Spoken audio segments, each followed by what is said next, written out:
Cool. Okay. So I wanted to discuss our TTP, teacher training program classes on the disadvantages of self-cherishing. And one of the things I found most interesting from the teaching this week was the part where Kadam Martin was talking about the when we cherish ourselves, we're cherishing, it's conjoined with self-grasping. So we're actually like cherishing a non-existent object, and basically like the struggle that we have with self-cherishing and overcoming it, thinking uh yeah, like it's some kind of difficult thing. And the thing he was saying is it's actually not a very difficult thing, because the thing that we're cherishing is a non-existent, it's a hallucination, and it's something um that's, holding us back, giving rise to all of our delusions, that kind of thing. So I thought we'd start there. That sounds good. Yeah. Yeah. Yeah. So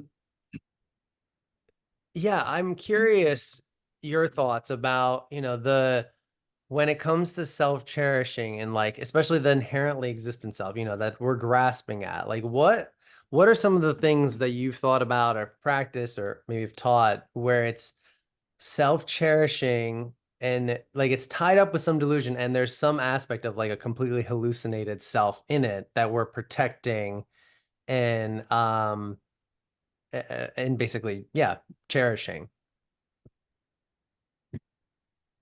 Well, I would say for me, the most helpful thing that he has highlighted, for so many years is just really that question of asking who, which is, something all of us that are in New York are familiar with, Yeah. asking who, and that really just makes it very a direct insight, direct line into you can see that okay, there's a self there.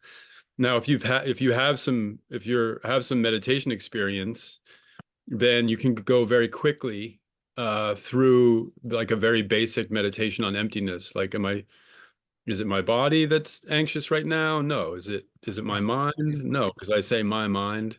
Yeah. And is it somewhere separate? No, because if they dissolve away, there's nothing really there. And you can kind of over years, I've just, you can kind of refine that and just make it really quick. Yeah. And I find that just the quickest way to dissolve away the self. Yeah, I love that advice. I actually was telling that to someone recently, and I think being in New York with Kadamore, and we hear it so much, it sort of gets ingrained. But that someone was asking me like if I'm having trouble like developing compassion, and what do I do about it? And I was giving that same advice to them about like which self is having trouble developing compassion, because there's like this sense of a limited self that's like not compassionate, and we're trying to develop compassion and failing at it. And Right. that approach is so difficult because we believe in that self, that we're just not a compassionate person. And there almost has to be some kind of disengagement, like you're saying, with that self. Like, what really is that I'm grasping at that's holding me back from that compassion or whatever like potential I'm trying to generate? Yeah, but in that instance, for me, I wouldn't necessarily go to emptiness first. I would recognize that, like Geshe Langri Tongpa's advice, instead of saying, may I develop compassion for them, may I cherish them. So if you can't develop compassion for someone, it's clearly you don't have affectionate love or cherishing love to the extent that compassion is really going to arise. And Yeah. yeah, of course, the self that you're relating to doesn't have that level of love yet. So you've kind of missed the whole step.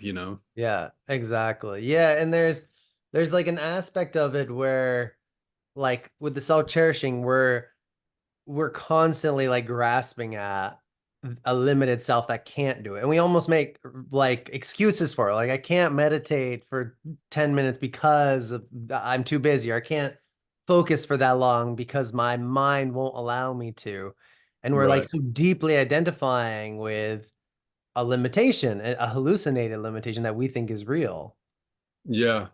And you're not, and you can try to intellectually explain to somebody the Dharma answer, you know, um, yeah, you could be pretty adept at weaving your way through emptiness and logic. And when someone is grasping at a certain self, for me, it's always a well, it's kind of like, when Lam Chung couldn't memorize a verse, there was clearly some karmic purification and obstruction that they couldn't hear what was being said. Like, no matter Right. how well you say it, they're not going to be able to hear it. And I feel like that's just been the case for me and other people I know on TTP with just something simple as, Kadam saying a little bit of peace is an indication of the potential for more peace. Yeah. And therefore, you can be a little bit peaceful, you can be more peaceful, and therefore you're not stuck, you're not fixed. I mean, I didn't, he was saying that way back to 2002. I couldn't hear it. I couldn't hear Right. it. And I finally started to go, wow, like it's true. And then, through purification, through Vajrasattva, so yeah, there's that self is there, but it's going to be tough for people to kind of sometimes get to that point where, Yeah. I was speaking with someone recently that suffers from depression, and they know the logic. They know the logic. Okay, where's the I? Oh, I can't find it. Oh, it's not there. Yet I'm still depressed. Right. So clearly there's some karma, there's some purification necessary, Yeah. and there needs to be a deepening of their wisdom. Yeah. Yeah, it's a great point. And I mean, this whole teaching on overcoming self-cherishing is within the set of teachings helping us to like set the framework up to realize emptiness. And Geshe-la is sort of weaving it in here, but obviously he weaves emptiness throughout all of his teachings in a very skillful way that so when we do, like you're saying, you get some insight and you you overcome some of those obstacles holding you back, and then your wisdom grows and it's a little bit easier to see how that self is at play. It's almost like there's layers, going on in our mind. You have to like dig down beneath the initial like crud to actually see the underlying self and the ignorance that's tied to that self that's really like the basis of everything above it. Yeah. I Yeah. mean, it's really like it's just maybe denying dharma and past lives, holding wrong views. And, some people can just kind of snap their finger and they're right there. Other Yeah. people practice for years very sincerely and they can't really get at it because there needs to be some kind of purification at a deep level, you know, Yeah. Yeah, which, exactly. Lam Chung was a sincere person and wanted to, but he just couldn't get it. Right, yeah, he tried for like years in all different ways, and it Yeah. just even like memorizing a single verse was impossible. Yeah. And then like through purification, he Yeah. he became one of the most, renowned disciples. And Yeah. Yeah, it's interesting because it's like the going back to the motivation there is like interesting question. Like he clearly wanted to get some insights in Buddhist teachings and being able to practice them. Like that was sort of his underlying motivation through it. And he just didn't have like you said, the right karma, right conditions. But it seems like he was in that instance cherishing his potential, right? Like he was always thinking like even though I'm like struggling to do this and yeah, everyone's helping him to do it through his whole life, including Buddha, he was never just like, you know what, even though I'm like the most unintelligent person alive, which is sort of how he's framed, he never like let that discourage him and get him yeah, down and think, oh, this is just who I am and that's it. And that's where right. we get into trouble with like discouragement and end up giving up because of actually self-cherishing and grasping at our limitations. Yeah. I feel like the best way in is still, what I call the algorithm is What what does that mean? the algorithm is essentially what we were talking about before, but I refer to it as the algorithm, and that's basically Kadam's kind of 4 point, 5 point movement. Allow your mind to be still, abide with it, connect to that experience of peace, identify with it, recognize if I can be a little bit peaceful, I can be a little more. Yeah. Therefore, I'm not stuck, I'm not fixed. My little bit of peace is tuning into the peace of Buddha's mind. I'm actually meditating with Buddha at that moment. We're kind of like tuning in, obviously that little bit isn't, the enlightened experience, but it's like it's touching that sort of potential there. And therefore I'm tuning into my Buddha nature, and I just that is something that I feel like you could just do every day for the next 10 lifetimes, and like Yeah. it's so amazing. I mean, there is no way that I've seen other teachers, incredible teachers around the world. Um, that's just such a direct method for me. Yeah.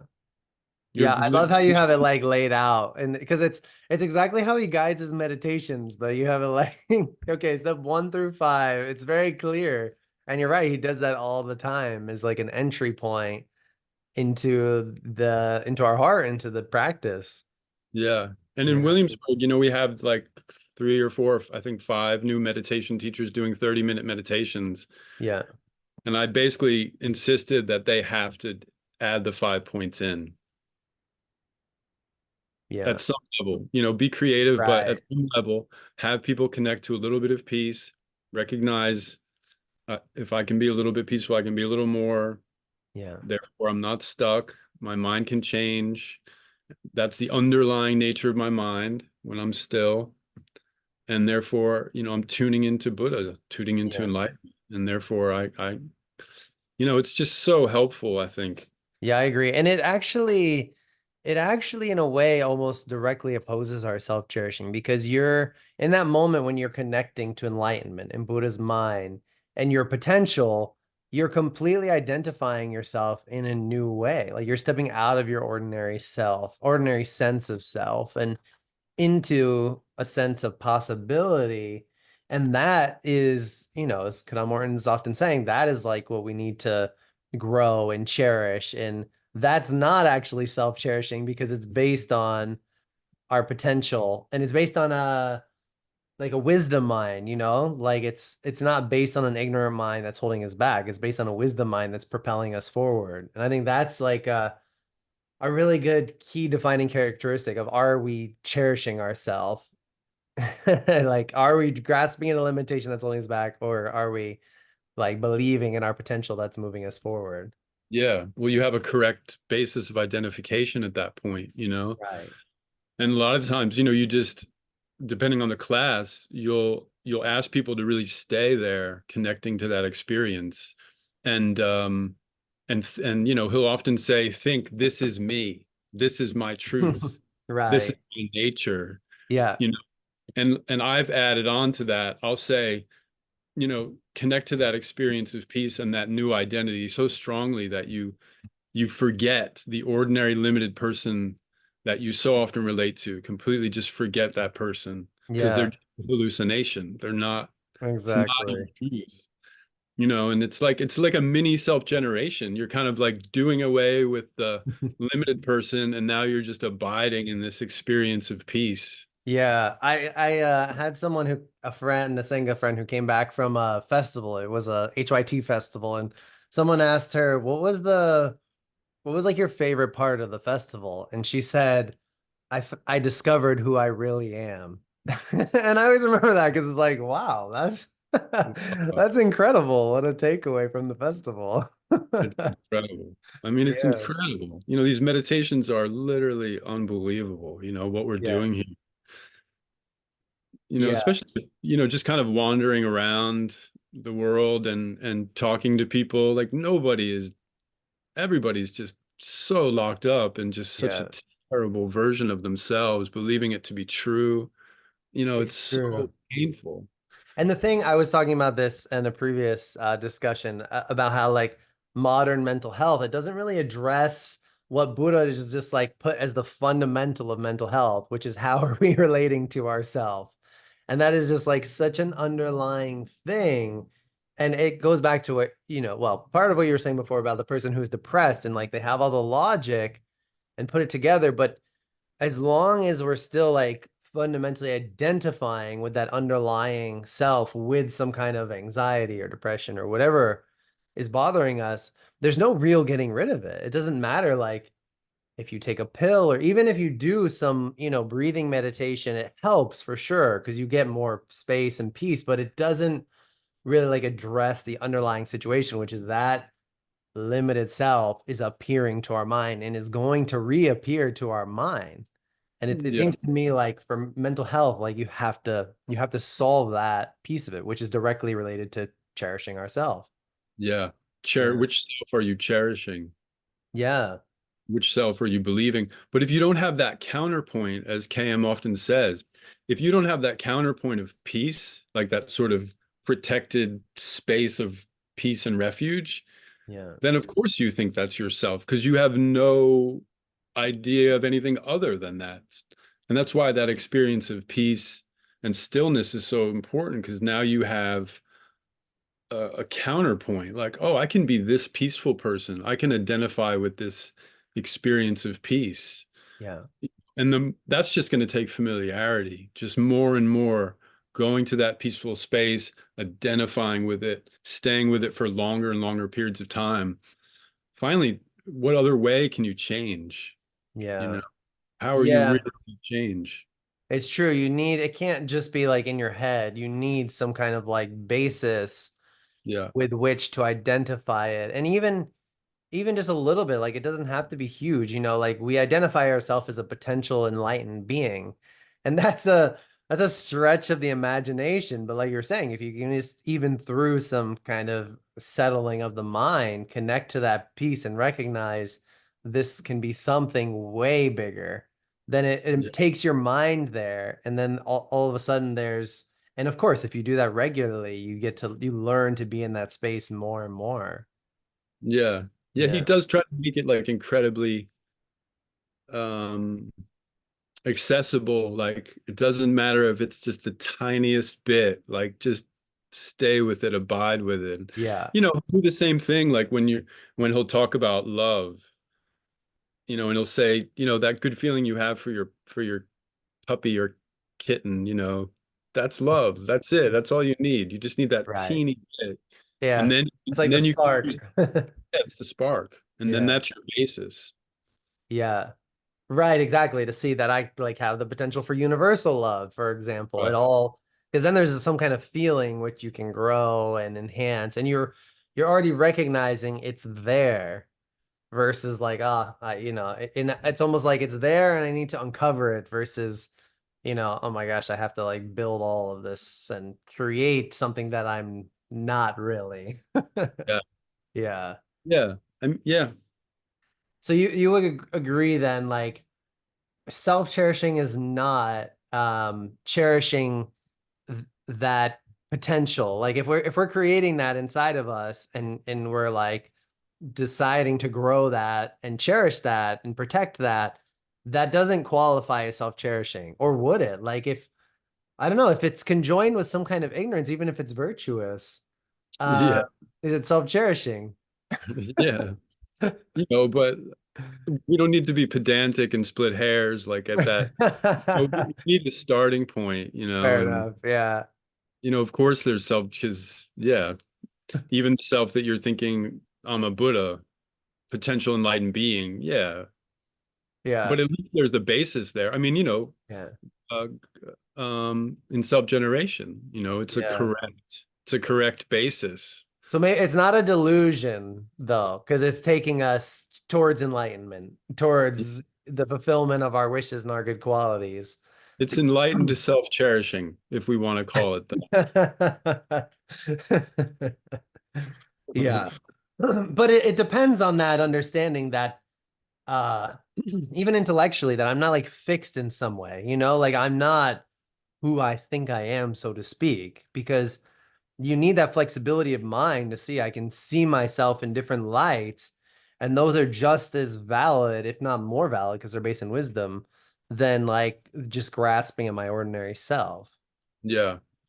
Yeah. And I think it's helpful too, because a lot of people get trapped in that. When you start hearing teachings on self-cherishing, you can start to just feel like you're self-cherishing all the time, and then you can get into this like pit of despair that I'm just Yeah. this big self-cherishing person, Right. and Yeah, and Buddha's then like, you have a self-charging problem, and you're like, I know, and it's I don't think you get like discouraged almost because how bad it is when you start to see it underneath. yeah, Yeah. yeah, but you need to do so again on the correct basis, so you're not identifying with it. Yeah. What do you find helpful? Because I think that's such an important point. It is tricky to do, right? Like our delusions and negative minds can feel so strong, and that self-identification with limitations and feeling fixed and stuck. I mean, so many people nowadays, you see this, it's people just get stuck there, and it feels like an insurmountable task. So when you hear about our potential, you think like, yeah, but almost like it's too far of a mountain to climb, kind of thing. Yeah. Well, yeah, I mean, there's different ways to go about it. Of course, you know, the famed page 42 in How to Solve Our Human Problems, What is that page? you know, you know, when painful feelings arise in my mind, there's no need to panic. I can patiently accept them, experience, investigate their nature and where they come Yeah. from. Like this, like a storm in the sky. Yeah, like the Doesn't storm have in the any power sky. to destroy the sky. Yeah. Yeah, that's always incredibly helpful in any situation. But True. I think if people haven't gotten like the kind of earlier kind of algorithm of big Buddha nature together, a lot of this is tough, and you can get trapped. And you need to really, I feel like people need to ask themselves, does this make logical sense to me that if I can be a little bit peaceful, I can be a little more? And Right. really ask yourself, is that true? Because if Yeah. that's true, then I can be a little more and a little more and a little more. And now Right. you've really stepped into a very special place of Yeah. where where yes, if you do have self-cherishing, fine, great. Because now I have that basic understanding of my unstuck nature potential. And living beings have no fault, so okay, there's self-cherishing here, fantastic, but I know it's not me because I've spent time in my Buddha nature, that little bit of peace. Yeah.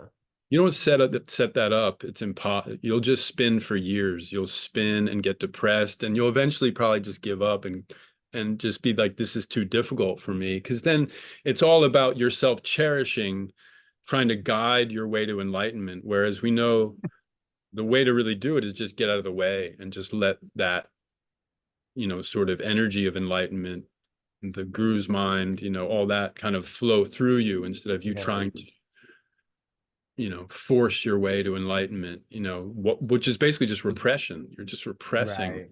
who you really think you are. Yeah. So if you haven't really changed your basis, then yeah, that's going to be tough, Yeah, you'll spend your whole meditation like just basically like you said, repressing or thinking it's almost like make believe. And it's like that example Kadam gives of the rubber band. Like you have the rubber band and meditation, that's like self-cherishing. I'm self-centered, and you're like in the meditation pulling it, and you're like, okay, I'm cherishing others, I'm developing love and compassion. But then when the meditation is over, it just snaps right back to who you really are.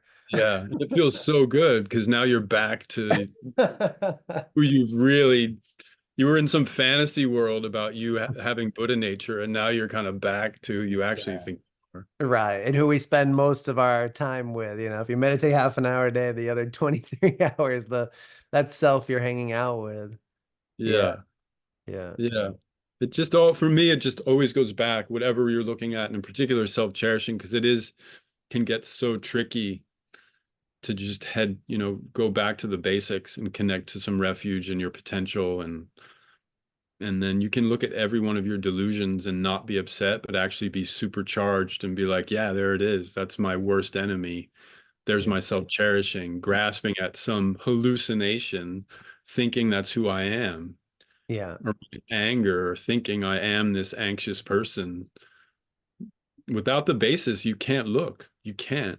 It's Yeah. impossible. You're just going to repress everything. Yeah. Yeah, you can't really see past. It's like it doesn't seem illusory at all. It's like a mirage that just seems so real. You can't you have no state of mind or framework to think it's just a mirage. You just think, no, this is how it is. And Yeah. it just feels And that's how you get to unmovable.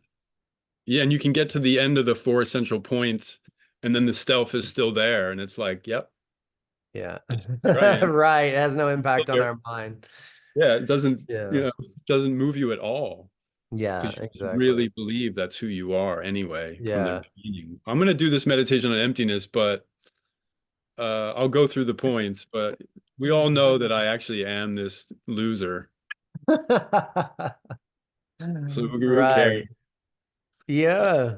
And it's Uh, such a I've been thinking lately about how with every meditation, like you were just saying with the settling the mind meditation, finding and connecting to some peace, or even we were just talking about like, if you're identifying as a loser or in some kind of negative way, and what we really want is peace. And that we have to like deeply cultivate that wish and understand that possibility, and start to connect like how we get that from our different meditations. And we need to want that more than we want uh distraction, addiction, like the dopamine rush people talk about. Like there's such a in society nowadays, people have especially through like social media, it's just all of it is designed to get that like rush, which is the opposite of peace, like it's the opposite of stillness. And I think it's something like it's a very interesting process of self-discovery, of discovery through meditation, to like understand what does it mean to be peaceful, and how is that more enjoyable than, stimulation. And when it comes to, the selves that are holding us back, the self that is depressed and that is anxious, like we can't truly have peace until that self is gone. It is a direct obstacle to our own inner peace and happiness and freedom. And yeah, we just the it just I think there's where self-cherishing kicks in, and like there is a self-cherishing that wants the distraction.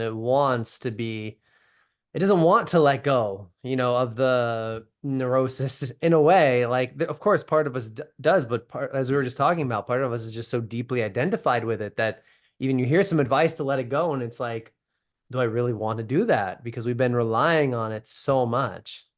yeah. And Yeah. that's why I agree. And that's why self-cherishing comes in the place in the Lamb Rim where it does. Because you can't start at that meditation. You have to start with, a little bit of peace. I can change. Oh, I have a precious human life. I'm so fortunate.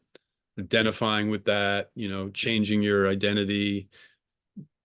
But this um, opportunity is not going to last. Death is definite. I'm going to lose everything. And you got to kind of like keep building it up, raising the bar higher and higher. And then you finally get to self-cherishing. And by then, if you've kind of built each meditation up, it just is like a logical progression, like, oh, this is the root of my problem. It's this self. Right. It's causing me. But before that, you won't have the energy to lift yourself from just worldly distractions. You won't be interested in cultivating a spiritual perspective that looks just beyond the stuff of this life. You Right. know, you need the lamb rim. The early meditations are just so vital. Yeah, that's a very interesting point. Um, yeah, Unless, without that unless you're mind. like Will Smith, like I sent you that video. Yeah, that was great. I love that. It's like, Unless you've experienced every worldly pleasure that has on offer for in the entire planet and realize that none of it's going to make you happy, and you experience that directly, yeah. you're not gonna, and he said, I wish this was a gift everybody could have because I Right. You really could see he was know talking from his heart. He totally really believed you can only find happiness within your own mind, because he's like, he's seen and he's tried. tried And it all. yeah. And if anybody has done that, it's clearly him, because he's lived a whole life like that. And it's amazing to me that he's like, comes to that same.